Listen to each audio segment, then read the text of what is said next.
সীতারাম, জয় জয় রাম, জয় হনুমান। বন্ধুরা, রাম মন্দিরে প্রাণ প্রতিষ্ঠার তারিখ যতই আস্তে আস্তে কাছে আসছে, অযোধ্যাতে ততই অবাক করা ঘটনা ঘটছে। গুজরাট থেকে একটা ট্রেলারে করে 5,500 কেজি ওজনের ধ্বজ অযোধ্যায় পৌঁছলো, যেটা এতটাই বেশি বড় যেটাকে ট্রাকে করে আনতে হয়েছে। সোশ্যাল মিডিয়াতে ভাইরাল হতেই গোটা বিশ্বে তার চর্চা শুরু হয়ে গেছে। তাছাড়া গুজরাট থেকে 500 কেজি ওজনের নাগারা পৌঁছলো, যার ওপর সোনা এবং চাঁদির পুটিন করা আছে।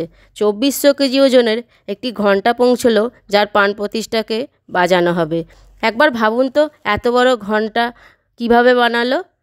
তাছাড়া 105 ফুট লম্বা ধূপকাঠি অযোধ্যায় পৌঁছলো। তাছাড়াও আপনারা কি কল্পনা করতে পারছেন, 1100 কেজি ওজনের প্রদীপ বানিয়ে গুজরাট থেকে অযোধ্যা পৌঁছলো। বন্ধুরা, এইসব জিনিসগুলো এতটাই অবাক করার মতো, যেগুলো দেখার জন্য গোটা দেশ থেকে মানুষ অযোধ্যায় পৌঁছচ্ছে।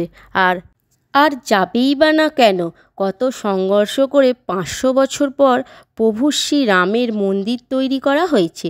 কত রাম ভক্তের সংঘর্ষ, কত রাম ভক্তের প্রাণ বলিদান।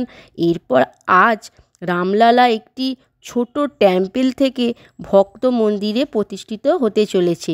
তাছাড়া বন্ধুরা, শ্রী প্রভু রামের মন্দিরে এতই অলৌকিক ঘটনা ঘটেছে, তার চর্চা ভারত নয় গোটা বিশ্ব জুড়ে করা হয়েছে। অযোধ্যার রাম মন্দিরে 22শে জানুয়ারি রামলালার প্রাণ প্রতিষ্ঠা করা হবে। তার আগে রাম মন্দিরে প্রস্তুতি পর্ব খুব তাড়াতাড়ি হচ্ছে। প্রাণ প্রতিষ্ঠা করার জন্য PM মোদি আসার ফলে রাম মন্দির সাজানোর প্রস্তুতি চলছে।